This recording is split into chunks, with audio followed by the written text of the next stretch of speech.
শিগগিরই শেষ হতে যাচ্ছে ইরান যুদ্ধ। মার্কিন প্রেসিডেন্ট ডোনাল্ড ট্রাম্পের এমন বক্তব্যে আস্থা না রাখলেও পাকিস্তানের ডাকে যুদ্ধবিরতির আলোচনায় সাড়া দিয়েছে ইরান। দেশটির কর্মকর্তারা বৈঠক করেছেন মার্কিন প্রতিনিধিদের সঙ্গে।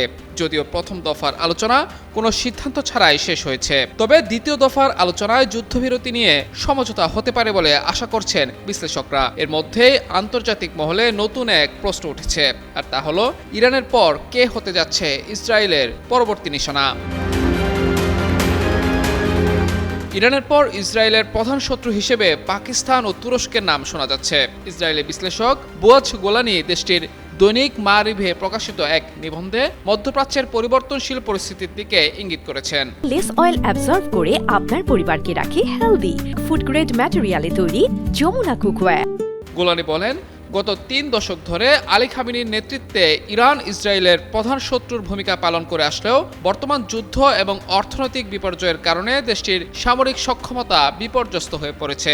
ফলে মধ্যপ্রাচ্যের পরিবর্তনশীল পরিস্থিতিতে নতুন কোনো শক্তিশালী দেশ এই শূন্যস্থান পূরণে এগিয়ে আসবে।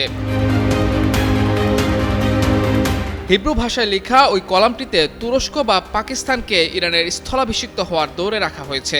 গোলানি লিখেছেন, মনে হচ্ছে প্রতিযোগিতাটি এখন তুরস্ক ও পাকিস্তানের মধ্যে সীমাবদ্ধ। তিনি উল্লেখ করেন, দেশ দুটির শক্তিশালী সামরিক বাহিনী থাকলেও আশ্চর্যজনকভাবে ইসরায়েলের প্রধান মিত্র যুক্তরাষ্ট্রের সঙ্গে তাদের সুসম্পর্ক বিদ্যমান। এদিকে গত এক সপ্তাহে ইসরায়েল ও তুরস্কের মধ্যে উত্তেজনা চরমে পৌঁছেছে। গাজায় চলমান যুদ্ধ এবং সিরিয়ায় প্রভাব বিস্তারকে কেন্দ্র করে দুই দেশের নেতারা পাল্টাপাল্টি অভিযোগ ছুড়ছেন। তুরস্কের প্রেসিডেন্ট এরদোয়ানের বিরুদ্ধে নিজ দেশের কুর্দি নাগরিকদের উপর গণহত্যা এবং ইরানের রেজিম ও তাদের প্রক্সিদের মদদ দেওয়ার অভিযোগ তুলেছেন ইসরায়েলি প্রধানমন্ত্রী বেনিয়ামিন নেতানিয়াহু। অন্যদিকে ইরান যুদ্ধের সময় মধ্যস্থতাকারীর ভূমিকা পালন করলেও পাকিস্তানের একাধিক ঊর্ধ্বতন কর্মকর্তা ইসরায়েলের কড়া সমালোচনা করেছেন।